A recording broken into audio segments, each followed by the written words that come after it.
What's going on, everybody? Welcome back to GmiasWorld. We're going to be talking about Monday Night Football Week 4, 2020.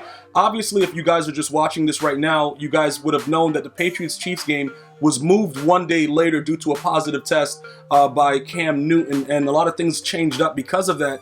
Because I believe the way that Bill Belichick had the game plan for the Chiefs, they had them pretty much stifled in the first half.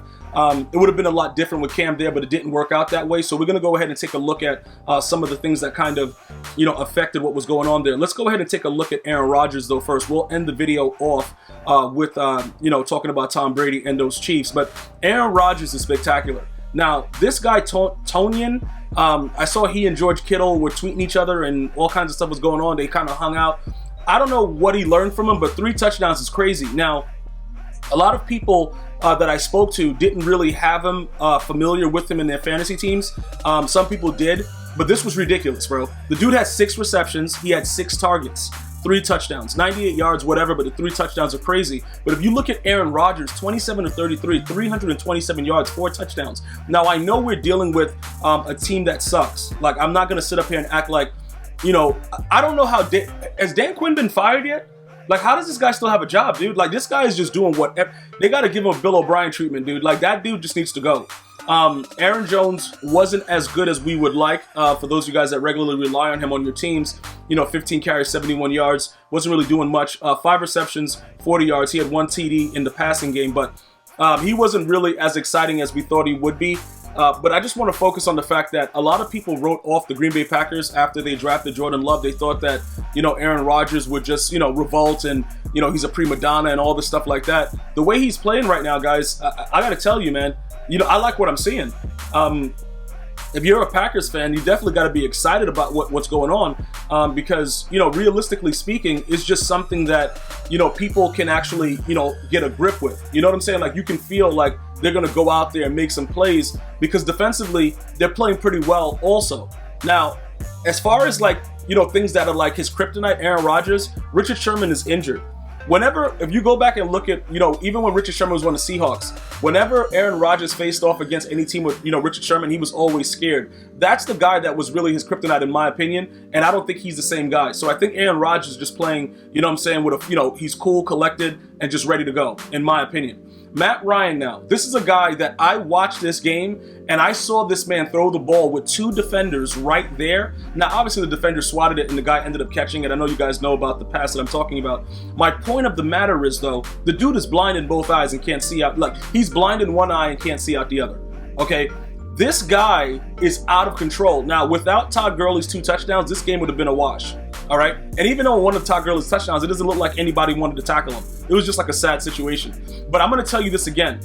I know Dan Quinn is a horrific coach. I understand it, and I've said that since, the debacle against the Patriots in the Super Bowl. He should have been fired at the Super Bowl. But Matt Ryan is kind of terrible, dude. Like, the kind of reads, and with, Julio Jones getting injured and not coming back out the locker room, a lot of these things that went on, we got to see that he's not as good as people thought. I don't know how he had an MVP season. Like how you realize that some things are just the way they are and you can't figure out how it happened? I don't know how, and I know you guys can be like, yeah, what are you talking about? He had an unbelievable season. He was still trash. He was just throwing the ball anywhere. He had Julio, and Julio was pretty much either taking defenders away from the other guys that he was throwing Stevies to, or, he was just throwing it in the quadruple coverage to Julio, and Julio was just a great athlete, and he was getting it. Matt Ryan is not a good quarterback. And again, he's an average dude. Look, I don't know. I can't really go into the depths of it, but if you watch his games, this dude is known for just throwing the ball right to the defense. It's a really sad thing, bro. And even when the commentators are trying to talk about it, like, he didn't see those guys? Like, it's 2 of them. It's like, bro, like, you got to see at least one of them. Bro, look, listen. With the 2 guys that were in front, that didn't include the defender that was trailing the guy that he threw the ball to, that it was tipped by, the fronting defender, and then the guy ultimately catches it. It was absolutely ridiculous. We don't need to even go into that. I'm just going to let you guys know right now.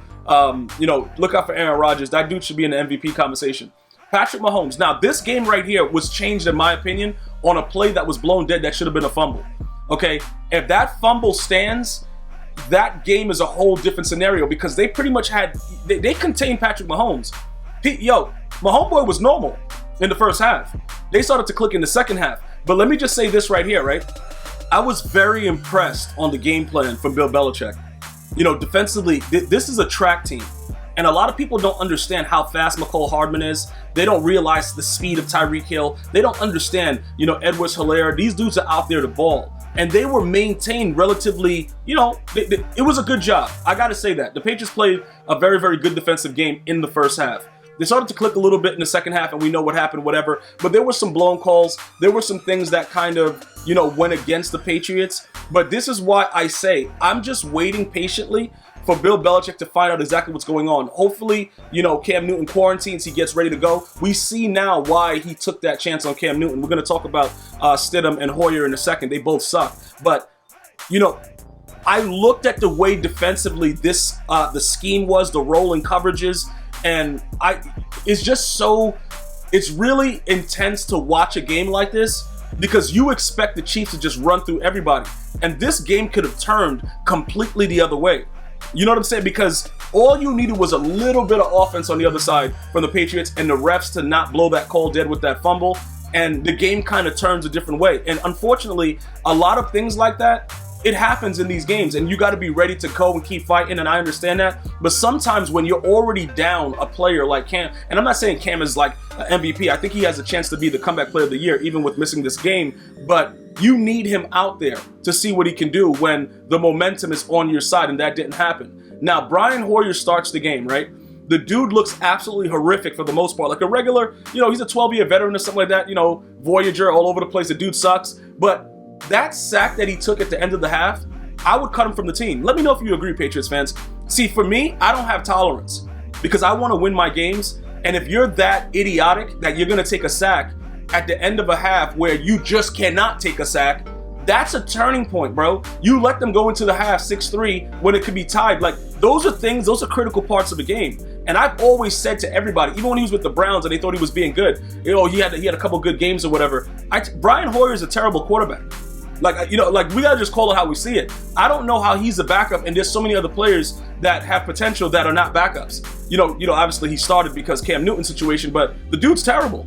Like, we just gotta call it how we see it. You know, pretty much Damian Harris is looking really good though. The 17 carries, 100 yards. They had a very, very balanced offense. Khalil Harris, you know, he had that touchdown. That was pretty good to go along with that. You know, but Jarrett Stidham, he's also trash.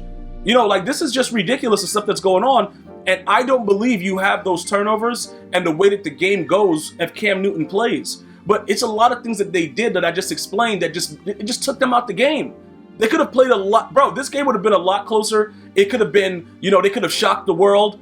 It didn't happen because the quarterback position, those two guys are trash heaps.